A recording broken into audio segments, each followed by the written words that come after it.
নিউজিল্যান্ডের বিপক্ষে সিরিজে এবার বড় চমক নিয়ে আসছে নতুন নির্বাচক প্যানেল। টি-20 সিরিজে দেখা মিলতে পারে এক তারকা উদীয়মান বোলারকে, সাথে পুরো স্কোয়াডে ভক্তদের জন্য থাকতে পারে বেশ কিছু সারপ্রাইজ। বিপিএল এনসিএল এ পারফরমেন্স করে প্রথমবার স্কোয়াডে জায়গা করে নিতে পারেন এক ক্রিকেটার। নিউজিল্যান্ডের বিপক্ষে টি-20 সিরিজে আসতে যাওয়া সেই সব চমক এক করে বিস্তারিত শুনবো এই প্রতিবেদন থেকে।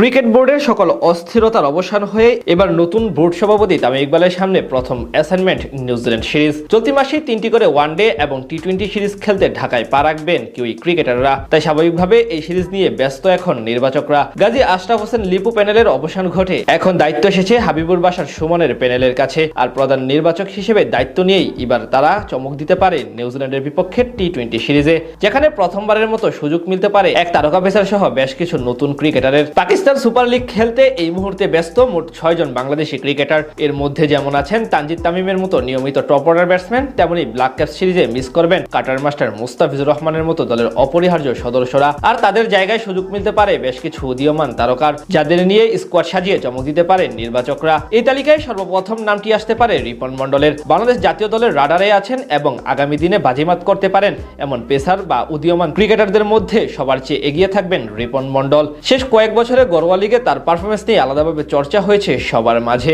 বিশেষ করে গেল বিপিএল এ রাজশাহী ওয়ারিয়র্সকে চ্যাম্পিয়ন করার পেছনে গুরুত্বপূর্ণ ভূমিকা রাখেন তিনি। তার আগে রাইজিং স্টার এশিয়া কাপেও দুর্দান্ত বোলিং করে সবার নজর কাড়েন রিপন, যার উপর ভিত্তি করে প্রথমবারের মতো টি-20 স্কোয়াডে ডাক পেতে পারেন রিপন মন্ডল।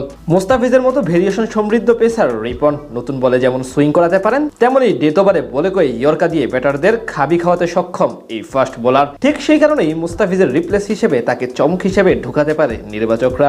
এর পাশাপাশি এই সিরিজে থাকতে পারেন উদীয়মান pace bowling all rounder Abdul Gaffar Saqlain. Bangladesh দলে বিশেষ করে টি-20 ফরম্যাটে এই মুহূর্তে একজন এই ধরনের ক্রিকেটার বেশ সংকট। সেখান থেকে আব্দুল গাফফার সাকলাইনকে নিয়ে সাজানো হতে পারে squad. Rising star Asia cup এবং বিপিএল এ পারফরমেন্স করে নজরে আসেন তিনি, ছিলেন চ্যাম্পিয়ন দল রাজশাহী ওয়ারিয়র্সেরও সদস্য।